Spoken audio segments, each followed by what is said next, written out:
Am I too big, too small? Yeah. Hi, this is Elizabeth Clare Brewington with Discover Brightside, where we discover new people.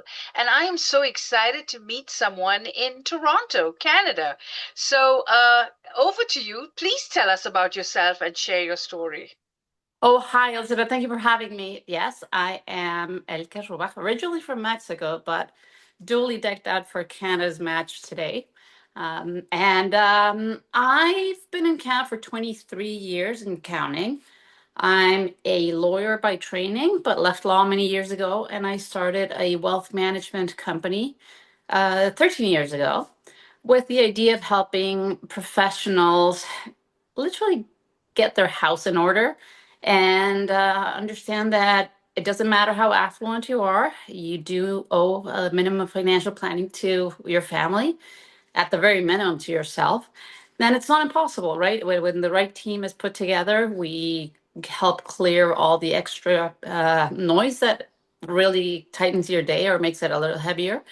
And we just make sure that it's a clear understanding of wealth management, not just accumulation, but also estate planning, tax planning, investments, insurance, and everything together. Oh, wow, that's like a lot. Yeah, I think especially now with the economy being the way it is, and it's not just in America, but around the world, everybody needs to be financially planning because we don't know what the future is going to be like. And if you don't have reserves or security, it's going to be harder and harder and harder. And so everybody's going to need, a plan. And so having a person like you to guide them with the kind of experience that you have will really help people. So how do you help people get to understanding the importance of a financial plan and building one for them? I guess building a little bit on what you just said, everybody needs a plan, but that's regardless of how the situation is currently, or that like it doesn't matter what's happening around the world. You need to gain control and clarity over your financial plan. That's period. Next paragraph. The problem is that we're used to deciding our finances based on what the headlines say. Trump said this, the economy is going that way, there's a oil increase, war here, taxes, inflation, stress with work and the work environment. That's always been there. It's just a different flavor now. And when you're planning based on headlines, well, you're not seeing the full picture, right? What we do different is we really sit down with the clients and we help them and help each client individually understand what's important to them. And it sounds very basic, but nobody has the time to sit down and figure that out. Based on what's important to them, we make sure that they have what they need and they need what they have. That's it. But we build in flexibility because we know things will change. We just don't know how or when. And we give them peace of mind knowing that they've done what they can to control as much as they can. You can control your cash flow. You can't control your cash flow. You can control your spending. You know the things you can, splurge on or you have to save based on the goals you have and so on. But it's something that comes from a point of view of clarity as opposed to what I think should be happening in my life. So it's really looking at this in a long term, with a long term approach, as opposed to what's next in the media. Yeah, yeah. I think I agree, because having a plan that's personal to you versus listening to what everybody else is saying, like, oh, get cryptocurrency or, buy silver. So you really have to come up with a plan that's suitable to you by setting up your objectives, like what it is that you want, in the future. And I think a lot of people, because they live paycheck to paycheck, they don't have, enough money to, put aside. And, my mother always told me, just take $100 and just deposit it every month, in the bank. And then at the end of the year, you've got some money saved up. And so I always say 40% of what you earn, just put it in the bank. Don't look at it. Don't touch it. Just start saving. Because many people don't even have a savings account. So what advice would you give people who are just living day by day and not thinking about the future? Well, if you're living day by day, can you really look at the future? You're just trying to make it to month end and, cover the basics and make sure that you don't go over it. I think if you're living paycheck to paycheck, it's a very different conversation if you're single than if you're married, one income and three kids, or if you're married, two incomes and three kids, right? It's a case by case situation, whether you have $100 in your account or $100 million. Obviously, when people are aware of how they're spending their money, then it sounds very basic, but we live fast. We're being pulled in a million directions. Whether you own the company and you have to decide, or you're employee 9002 with a very small salary, if you don't know where your money's going, there's a good chance you're feeling like you're choking. At least make informed decisions and figure out where your money's going. That's chapter one, right? Once you know where your money's going, you can divide it into discretionary and non-discretionary, right? If you have to pay your rent, well, you have to pay rent. I don't know what to say, or mortgage or whatever you have. But when you look at the discretionary, do you really need that extra purse? Can you really afford that extra latte? Can you, and those are decisions that make you sit and figure this out like an adult. Yeah. Nobody is going to do it for you. Your parents are long gone from this equation. And if you don't do it yourself, nobody's going to do it for you. Absolutely. And the other thing that we teach people in Brightside is get a second job. I always talk to people about affiliate marketing, which is just referrals, and you make money just referring people, whether it's on Amazon or, very easy ways to make additional money. Write a grant, enter a contest, but, look for additional sources of income, because if you're cutting it so tight, then you really need to be looking at getting more money in. So if your job is only paying you enough to pay your bills, then go out, start a business, do affiliate marketing, find more ways that you could make money, get cash back, on things that you shop on.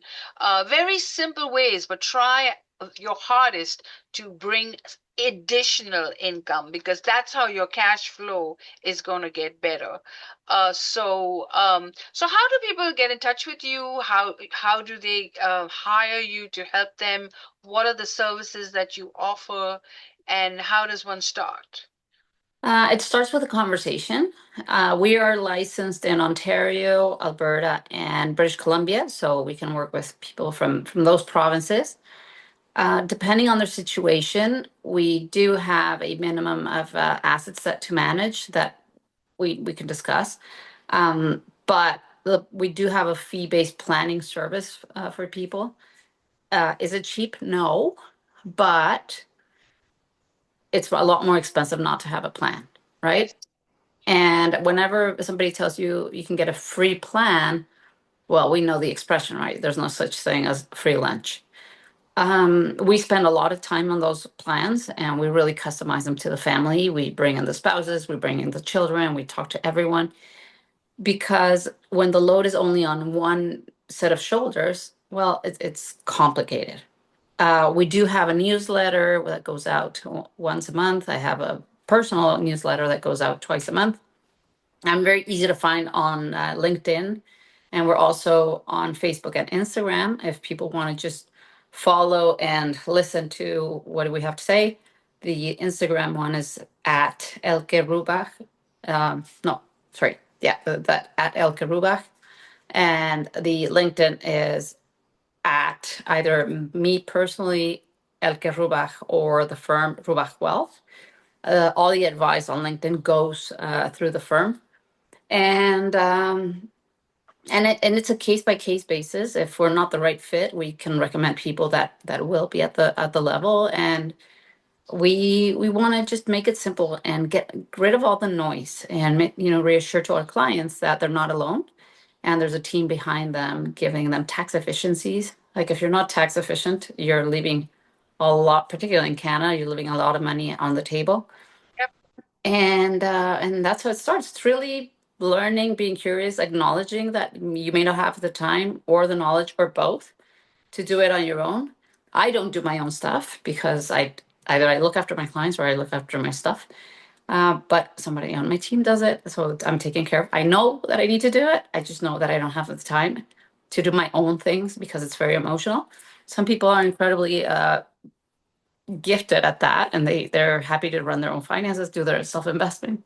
Fine, but they need to have a will. They need to have powers of attorney. They need to have the right insurance. It's not that insurance cures everything, but at least it protects the plan. And be smart about accumulation, risk adjusted, capital gains management, and then ultimately the use of funds in retirement in a tax efficient way. That's true. That's true. So having a coach like you is exceptional. So, is there a book in you? Do you have a book? Do you have any tools that you can offer our audience? Yeah, on our website we have a few tools that they can download.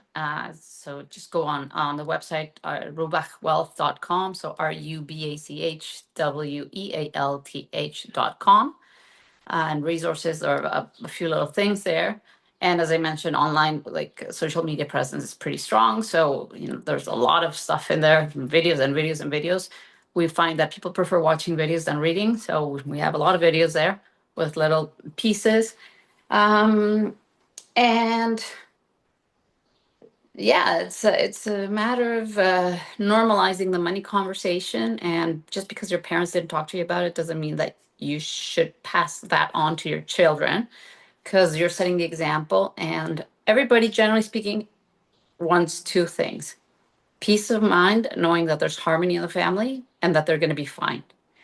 And the only way to figure out whether you're going to be fine or not is facing the issue at hand and getting clarity, and owning it, being responsible for your plan, explaining it to your children, and explaining your story to your children so they don't take things for granted. Because if you don't explain to them the sacrifices you've made, how are you expecting them to give value to that, right? So it's an ongoing conversation that changes every year, and that's what we're here for.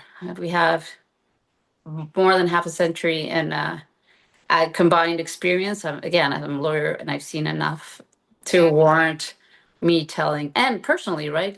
Like my parents didn't plan, and my dad died when I was 50. He was 50, sorry.